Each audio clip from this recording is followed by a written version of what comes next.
Assalamu alaikum warahmatullahi ta'ala wa barakatu mutanen cikin wannan gida mai albarka. Barkanmu da yau, barkanmu da kasancewa a cikin shirinmu na hirar manzo Allah sallallahu alaihi wasallam mai albarka. Sallam muna yau kowa fatan alkhairi, an wani lafiya ga wannan manzo Allah sallallahu alaihi wasallam. Masoya annabi, yau ma dai kamar da yadda aka saba, insha Allah muna tare da babban bakonmu da muka muku alkawari in Allah yadda. Masoyan annabi, sannu, barka da zuwa, ya ƙaunar manza Allah sallallahu alaihi wasallam, barka da zuwa nan cikin gida mai albarka.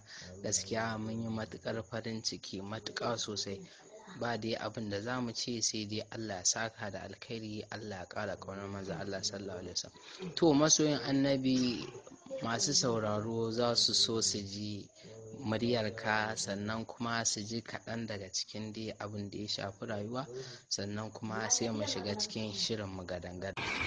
Assalamu alaikum wa rahmatullahi ta'ala wa barakatuhu. Ya jama'atu ahbab rasulullahi sallallahu alaihi wasallam,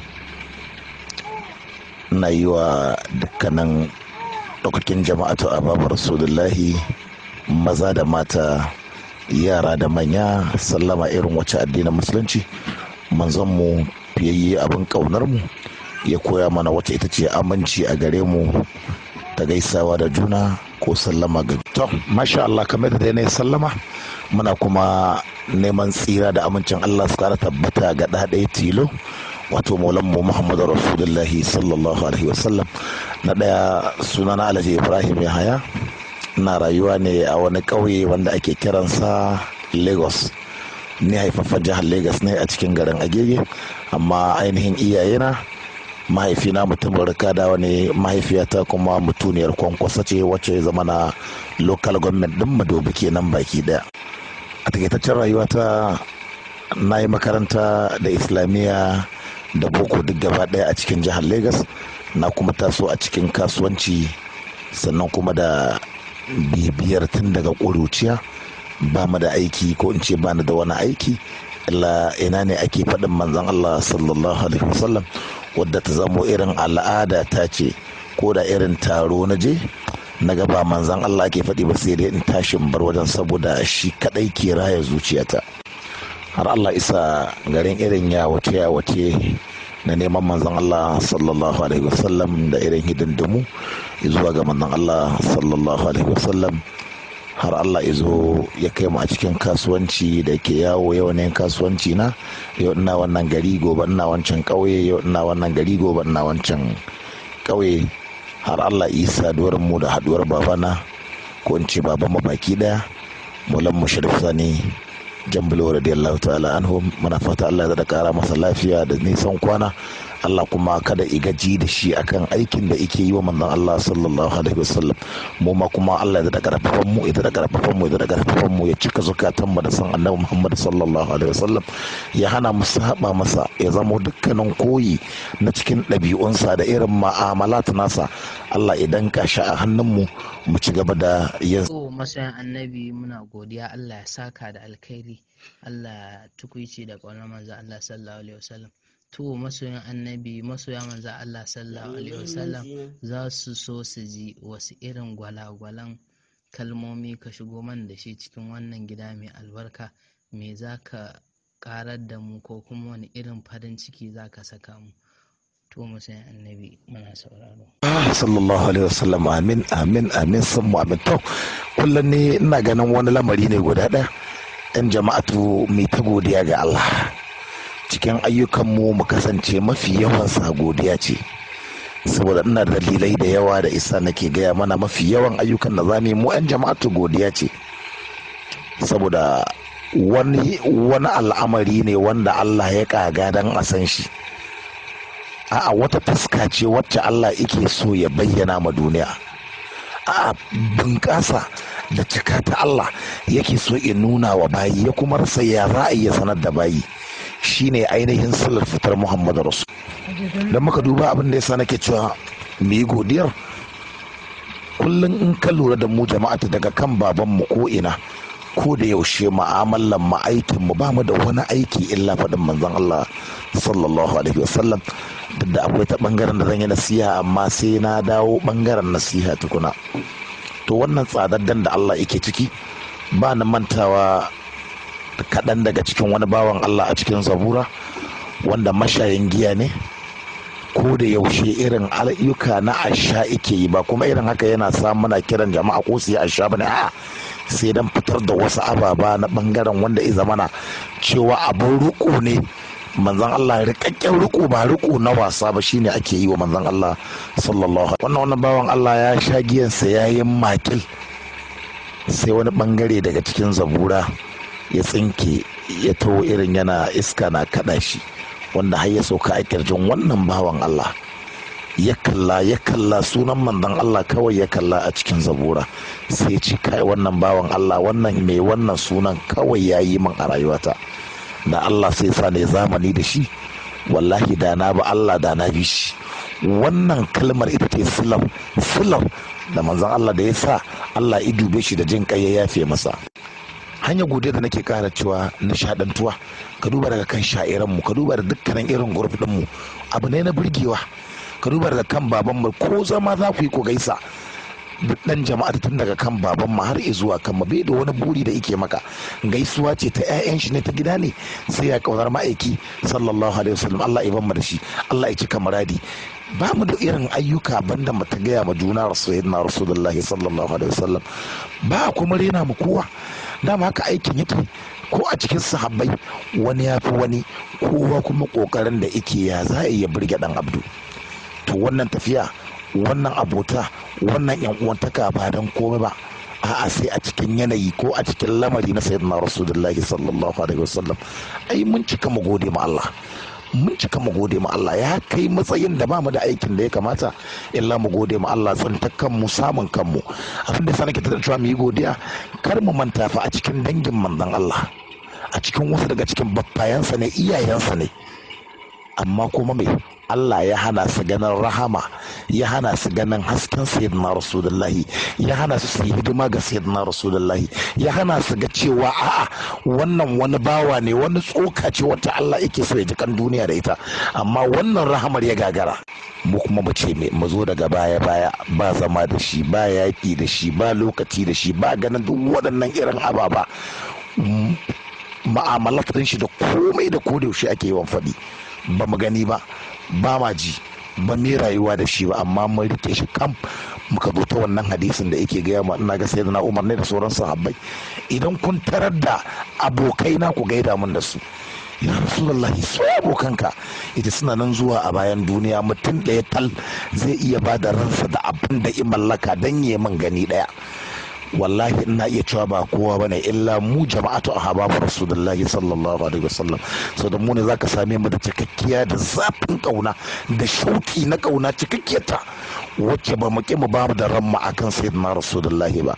Ko mun ta yaya kake neman wannan irin ababa da an taba manzon Allah, dole zaka je mu, duk da cewa akwai zamewa, akwai wasu irin ababa wanda muke yi, amma wannan sai mun zo bangaren nasiha ko kuma a'a shawarwari, tunda da abokaina ne, sayayye na a cikin wannan group gaba daya nake kokari in ba mu shawara na mu gyara, dan akwai lamari da yawa.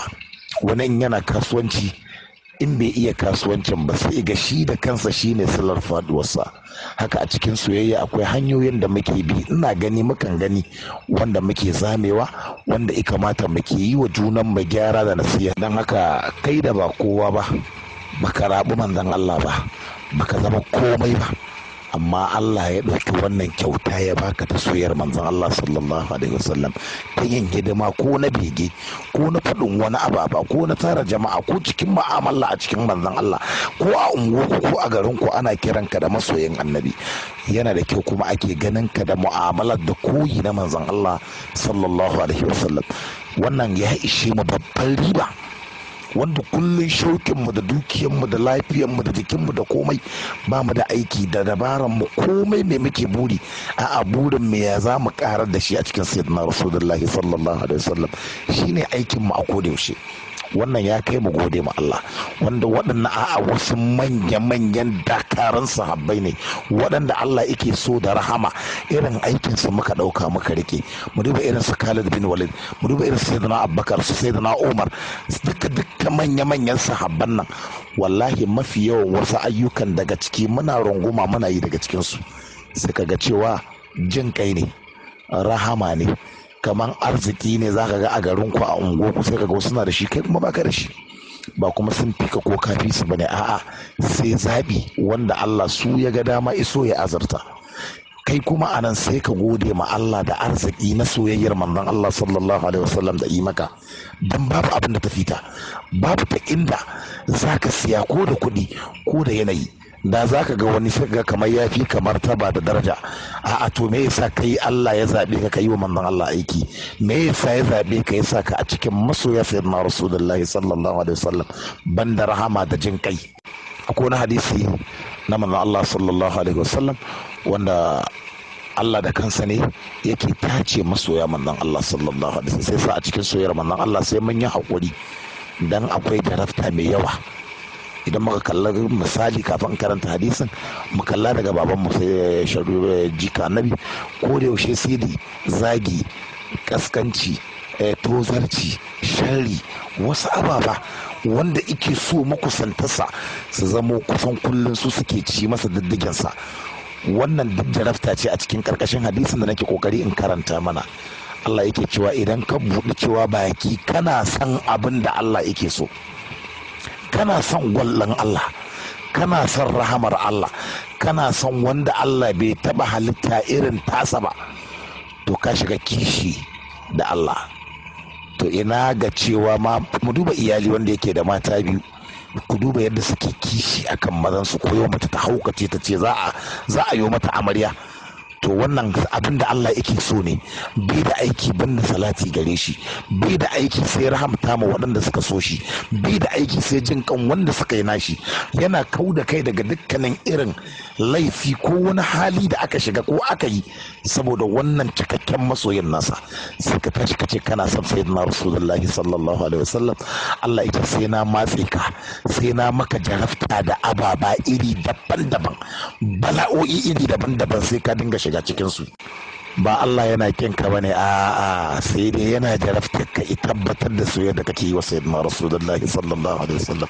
Yace idan ka kai wani matsayi na yadda musu da irin san da kake yi wa sayyidina rasulullahi, gaskiya ne wannan soyayyar, to sai i bude sama, sai i tara mala'iku baki ɗaya kakab, ce ku je ku duba wane dan gidan wane, wane jikan wane, wane tattaba kunnan wane yana son wanda nake so. Ku shaida, ni na shaida masoyin sayyidina rasulullahi ne, kuma mala'iku ku shaida cewa masoyin sayyidina rasulullahi ne. Wannan gabar ita ce kowane masoyi yake so ya kai. Sai sa kullum kana cikin aikin sayyidina rasulullahi baka kokari ka gaza ko ka bari daidai na minti daya. Kullum burin ka ya zaka kara nan ka, yau kai kana kallon bakai ba, gobe so kake ka kara yi. Wannan shine zafafa a cikin soyayya. In muka duba kamar da kai sai na Abubakar, kullun gashi soyayyar ake, kullun cikin soyayyar ake, kullun ana tare da manzon Allah, amma kullun kallo suke kamar ba wata hidimar da suke sayyidina rasulullahi, ba dan komai ba, dan gane irin martaba ta sa, dan ganin kaɗan daga cikin irin falalarsa da rahamarsa da jin kan. Mu ƙara duba zuwa Khalid bin Walid, mu duba irin yakin da yayi, wanda Allah ya yarda, ina kuma yi wa kowa fata a cikin jama'atu Allah ya kai shi wannan waje, wanda mun je garin nan a cikin Madina mun ga inda aka fafata wannan yaki, wanda Khalid bin Walid ya kashe musulmai da yawa, wanda har inda manzon Allah ya jingina a cikin dan karamin masallaci wanda yake cikin unguwa, har yanzu in ka gani za ka ga inda manzon Allah ya jingina daidai kiyarsa, za ka ga wannan shashi na wajen in ka shiga cikin wannan waje har yanzu kanshi yake yi. Anan manzon Allah yi mai addu'a, Allah isa Khalid bin Walid ya musulunta saboda irin ganin jarumta ta sa. Da ya shigo ya auna, hai na yi wa musulunci ta'adi, ya ce wallahi sai na rama wa musulunci wannan ta'adin da na yi, sai na rama musulunci wannan ta'adin da na yi. Mu je mu koma mu duba, ai akwai a inda auta yake ɗauko mana, ai babban magana ce, yana daga cikin ramuwar alkawarin da iwa musulunci. A'a wani irin ramuwa ne, mu koma a wani waka a cikin irin labbaika wanda ruwa ne ko aka zo za a shiga yakin na ruwan zai tsayi da yakin, ya ce ba gada, ya ce wallahi sai na kashe arnan da sai na yi gada, haka ya dinga kashe arna, ya dinga kashe arna har sai da ya cike ruwan nan dab. Sahabbai suna bi take suna taka, ba dan komai ba dan akai sakon sayyidina rasulullahi sallallahu alaihi wasallam. Me muka yi mata kuna, yana da kyau mu daɗa tashi dan uwa, mu tashi a cikin sayyidina rasulullahi sallallahu alaihi wasallam. Akwai aiki ja a gaban mu, aiki ja, ba dan komai ba mun runguma mun kira kanmu masoya manzon Allah sallallahu alaihi wasallam, mun nemi bamu da wani aiki da zamu sai aiki na sayyidina rasulullahi sallallahu alaihi wasallam. To in muna auna irin waɗannan ayyuka da sahabbai suka yi sai mu ga ina muka yau. Idan kuma mu ƙara kallon wasu bangarori sai mu ga mun dace. Karfa mu manta da cewa waɗanda suka tashi a wannan zamani da sahabban nan da waɗanda kuma suka ban manzon Allah bayan sun gama ganin manzon Allah a zahiran, amma kuma suka kasa bansa, sun ganshi gashi sun ganshi.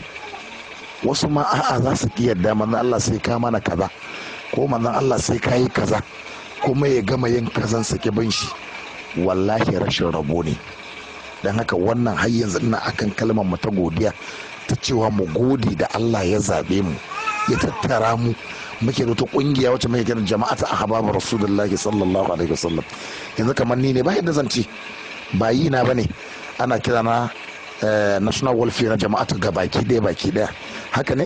Duk inda sidi zai shiga da duk inda sha'iri na jama'atu ahbabu rasulullahi da motar za su biyo sidi da motar baba sidi, sai na kira wannan garin da za shi a matsayin cewa in ji yadda su daɗi, in nema musu masauki na gari a wannan gari, in yi magana da wannan shugaban wannan gari, ya yanayin saukar da za ka yi wa babanmu, ya yanayin sha'irai su fita daga ciki. A wannan aiki a ɗauka a bamu wanda ba kowan komai ba, a shi kuma bai da aiki illa kullum a'a ya ji ina sha'iran mu za su, wani gari za su shiga, ya kimtsa musu garin kafin su je, in sun fito garin a'a ya ƙara jan yanayin lafiyarsu. A yan uwa sai ku taya na manna baki daya, kuma Allah ya hana mu zamewa, ya ba mu ikon kai aikin sayyidina rasulullahi inda ma ba aka yi ba. Amin amin, masoyan annabi sallallahu alaihi wasallam. Gaskiya muna godiya ba abin da za mu iya cewa masoyan annabi sai dai Allah ya tukuici, Allah ya maimaita Madina, Allah ya tukuici da manzon Allah sallallahu alaihi wasallam. To masoyan annabi, wani irin faɗakarwa za ka mana game da sha'ani na manzon Allah sallallahu alaihi wasallam, sannan kuma da yanayin yadda dai yanzu aka tsinci rayuwa da sauran abubuwa. sayyidina rasulullah sayyidul alamina muhammadu rasulullahi sallallahu alaihi wasallam, wanda ba a so a taɓe. Akwai wani bawan Allah wanda ya samu sayyidina rasulullahi sallallahu alaihi wasallam da nuna masa, ya rasulullahi wallahi ina son ka, ina matakar son in bi ka, amma abu guda 2 zuwa 3 su ne suke hana na in shiga addinin ka. Ya sayyidina rasulullahi ya ce me yake nan? Ya ce ni mashayin giya ne, amma kuma addinin ka ya hana. Ni makaryaci ne, addinin ka ya hana ƙarya. Ni neman mata ne, amma addinin ka ya hana. Sai manzo Allah ya ce masa, kana so ka shiga addinin ne? Ya ce i wallahi. Ya ce za ka iya bani abu guda ɗaya a ciki tak, shauran ni kuma zan tsaya ma a gaban Allah. Ya ce ya rasulullahi wallahi na yadda, sai ka musulunci. Sai na rasulullahi ya ce ka cire ƙarya ka bani ƙarya. Sai ce ya rasulullahi in dai ƙarya ce na baka. Da ya ɗau hanya zai tafi zuwa shaye-shayensa, sai ya tuno ku duba fa wanda ya karɓa musulunci, wannan kuma alkawari ne tsakanin shi da sayyidina rasulullahi akan a bashi abu guda ɗaya.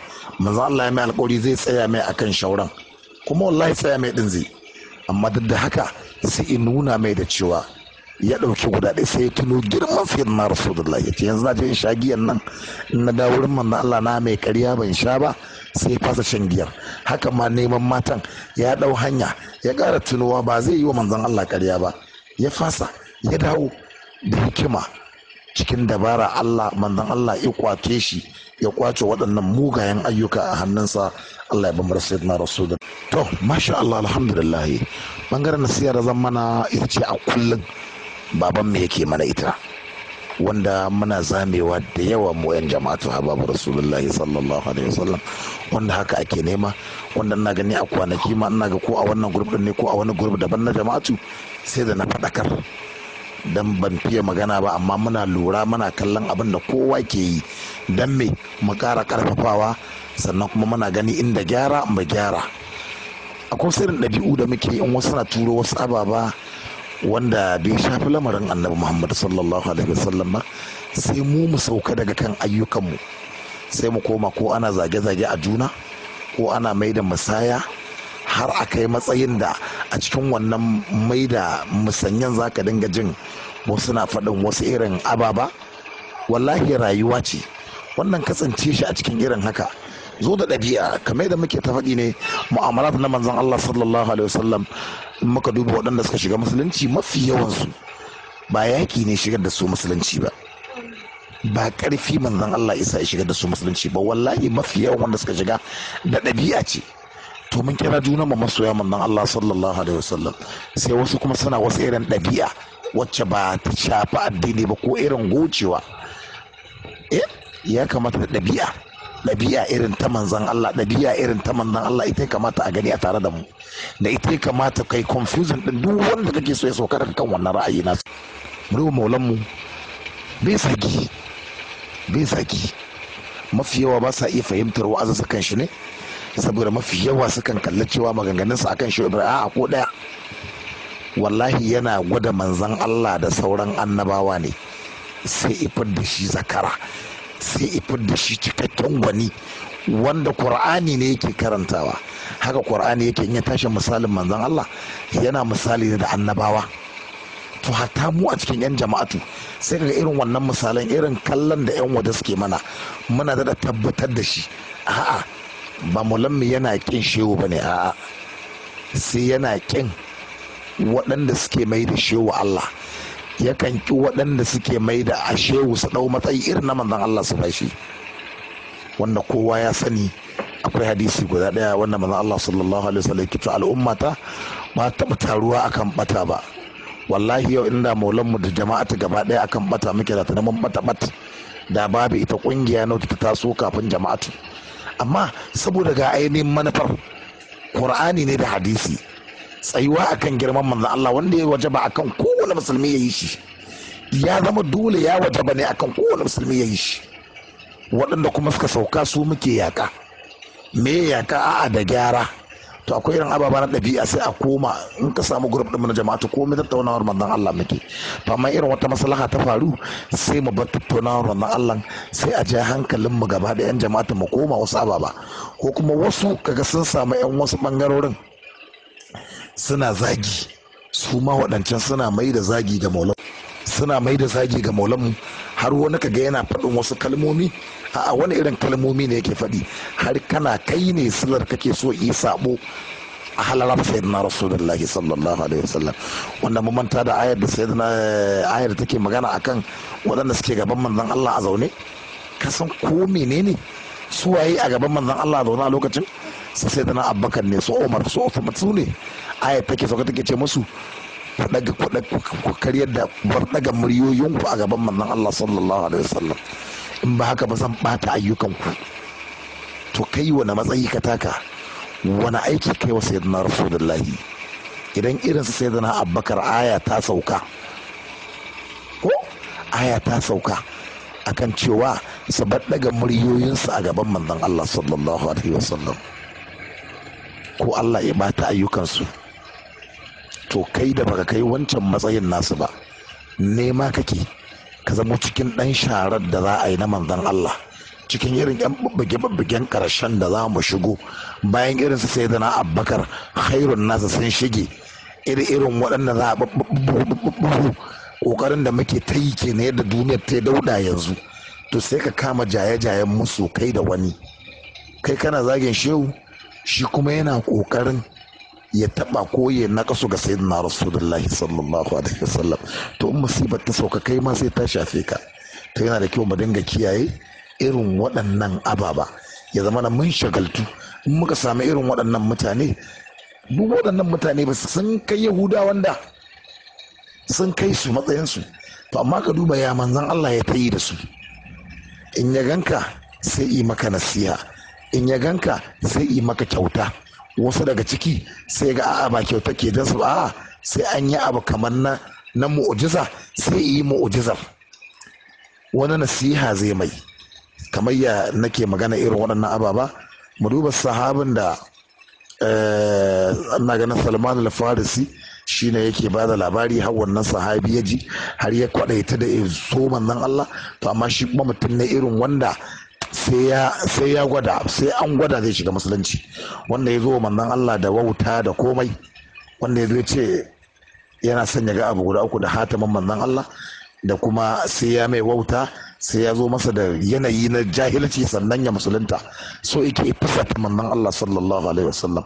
Amma manzon Allah ya nuna maka, yi maka koyi daga yadda ake shigo da wanda ba musulmi ba musulunci, ya ƙara yi maka nuni ga yadda ake da wanda yake cikin musulunci amma kafar shi tana rawa. A'a, ya ƙara maka nuni ga yadda ake yi ma wanda ɗabi'arsa ko bai fahimta ba ne ko jahili ne, ga yadda zaka ja shi. Manzo Allah ya nemi wani ya zo neman kyauta, ya nemi a bashi aron kuɗi, sai ya carab, ya Rasulullah ga aro. Sai manzo Allah ya karba, saboda ya san manufarsa, ya karba, yi murmushi, ya karba, ya bada wannan aro, ya ce amma ya alkawari a rubuta.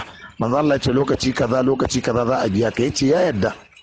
Lokacin bai kai ba, sai zana Umar da manzo Allah sun fito suna tafiya, ya cakume manzo Allah sallallahu alaihi wasallam da niyyar dole sai manzo Allah ya biya shi bashin sa, wanda sai zana Umar ya zare takobi. Manzo Allah ya ce ya Umar dakata.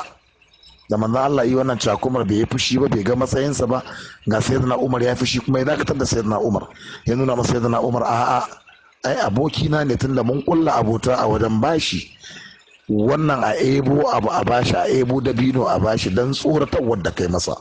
Sannan kuma bayan haka, bayan ka tsorata shi, ni ya kamata kai min nasiha ne Muhammadu Rasulullahi sallallahu alaihi wasallam, da idan ka kita biyan bashi, in an yi wannan kita biyan bashi, shi kuma ka mai nasiha, shi kuma idan ga haƙuri lokacin alkawari ya kai ga wannan laifin da ya, amma kuma manzon Allah rarashin shi yake, kokari yake ita shi a irin yadda ake fushi in mun ga maulan mu, in an taba janibin manzon Allah ne wanda ba a bari. To idan kuma kai ne ka zamo sallar da za a dinga taba janibin manzon Allah, kuma fa kana rusa soyayyarka a hankali baka sani ba, kana lalata soyayyarka saboda harshe da ji da gani da komai kiyaye shi ake a cikin neman manzon Allah sallallahu alaihi wasallam. Babu ya an zame. Wannan ita ce addu'ar mu da kullum. Allah ya hana mu saba masa, Allah ya hana mu zamewa a cikin janibi na sayyidina Rasulullahi sallallahu ta'ala alaihi. Ga ko da yaushe sai da in ya gama majalisi, in ya hau zafi ya majalisi ya faɗi manzon Allah, ku dinga lura sai kuma ga ya dan sauka.